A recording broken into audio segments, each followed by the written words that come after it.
तो केरलम में 5 साल बाद चुनाव है।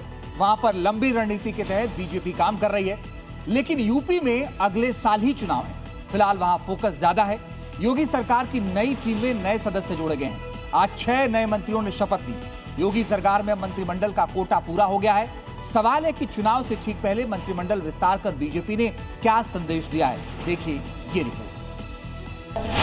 मैं भूपेंद्र सिंह, मैं मनोज कुमार पांडे, मैं कृष्णा पासवान, मैं अजीत सिंह पाल, मैं कैलाश सिंह राजपूत, मैं डॉक्टर सोमेंद्र तोमर। संविधान के नाम पर यह शपथ ग्रहण सिर्फ मौजूदा सरकार चलाने के लिए शपथ भर नहीं है। ये चुनावी राजनीति की प्रयोगशाला में वो प्रयोग है जिसका लक्ष्य फिर से सत्ता में वापसी है। देश के सबसे बड़े सूबे में चुनाव से ठीक पहले हुआ मंत्रिमंडल का यह विस्तार योगी सरकार की हैट्रिक की कोशिश की नई कड़ी। मंत्री बनाकर सोशल इंजीनियरिंग के जरिए वो चुनावी हथियार तैयार करने का प्रयास है जिससे विपक्ष के चक्रव्यूह को ध्वस्त किया जा सके। यही कारण है कि जब यूपी चुनाव के मुहाने पर खड़ा है तब करीब 10 महीने पहले नए नए मंत्री बनाए गए। जब योगी सरकार के मंत्रिमंडल को नया आकार दिया गया तो उसमें कई स्तर पर बदलाव हुआ। 2 विधायकों ने कैबिनेट स्तर के मंत्री की शपथ ली। 2 मंत्री जो पहले राज्य मंत्री थे उन्होंने भी कैबिनेट स्तर के मंत्री की शपथ ली। इसके अलावा 4 नए राज्य मंत्री बने। बीजेपी के पूर्व प्रदेश अध्यक्ष भूपेंद्र चौधरी को कैबिनेट मंत्री बनाया गया है। समाजवादी पार्टी से बगावत करने वाले मनोज पांडे को भी कैबिनेट मंत्री बनाया गया। अजीत पाल और सोमेंद्र तोमर जो पहले राज्य मंत्री थे उन्हें स्वतंत्र प्रभार दिया गया है। इसके अलावा कृष्णा पासवान, कैलाश राजपूत, सुरेंद्र दिलेर और हंसराज विश्वकर्मा अब उत्तर प्रदेश के नए राज्य मंत्री होंगे। मैं कृष्णा पासवान। 4 बार की विधायक कृष्णा पासवान पहली बार मंत्री बनी है। उनके समर्थकों का उत्साह अति पर है। महिला कार्यकर्ताओं ने कुछ यूं जश्न मनाया। जश्न भूपेंद्र चौधरी के समर्थकों ने भी मनाया। भूपेंद्र चौधरी के कैबिनेट मंत्री की शपथ लेते ही मुरादाबाद के बीजेपी कार्यालय में जश्न का माहौल दिखा। बड़ी संख्या में बीजेपी कार्यकर्ताओं ने एक दूसरे को मिठाइयां खिलाई, डांस किया और जश्न मनाया। मैं कैलाश सिंह राजपूत। इस तरह कन्नौज के तिरवा में भी आज बीजेपी कार्यकर्ताओं का उत्साह चरम पर है।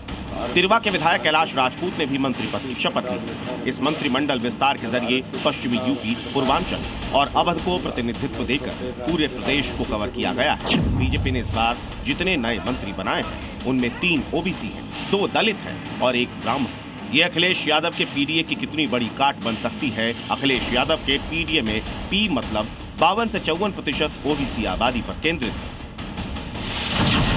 भूपेंद्र चौधरी एमएलसी है। पहले भी 2017 और 2019 में मंत्री थे। पश्चिमी यूपी में जाट वोटर पर अच्छी पकड़ रखते हैं। यूपी में जाट करीब 4.5% है।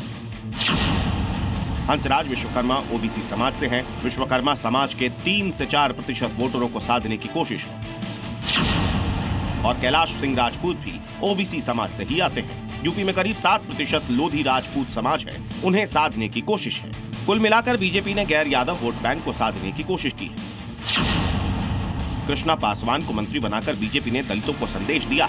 कृष्णा पासवान 4 बार की विधायक हैं। पासी समाज में अच्छी खासी पकड़ है। महिलाओं को बढ़ाने की राजनीति के तहत भी ये अहम है। सुरेंद्र दिलेर भी वाल्मीकि समाज से आते हैं। वाल्मीकि समाज में अच्छी खासी पकड़ है। इनके जरिए पश्चिमी यूपी के दलित वोटरों को साधने की कोशिश है। मनोज पांडे की ब्राह्मणों में अच्छी पकड़ है। शंकराचार्य और यूजीसी विवाद के बाद नाराज ब्राह्मणों को साधने की ये कोशिश है। जितिन प्रसाद के केंद्र सरकार में शामिल होने के बाद ब्राह्मण कोटा खाली भी था। मनोज पांडे के जरिए बीजेपी ने अपने कोर वोट बैंक को भी साधने की कोशिश की है। हम आपको सुनाते हैं मंत्री बनने के बाद मनोज पांडे ने क्या कहा। ये कैबिनेट विस्तार बीजेपी के लिए एक सुरक्षा कवच जैसा है। हालांकि समाजवादी पार्टी को ऐसा नहीं लगता। समाजवादी पार्टी को जो भी लगे, लेकिन सच्चाई यही है कि चुनाव से ठीक पहले यूपी में हुआ ये मंत्रिमंडल विस्तार अखिलेश के पीडीए फॉर्मूले पर जोरदार प्रहार है।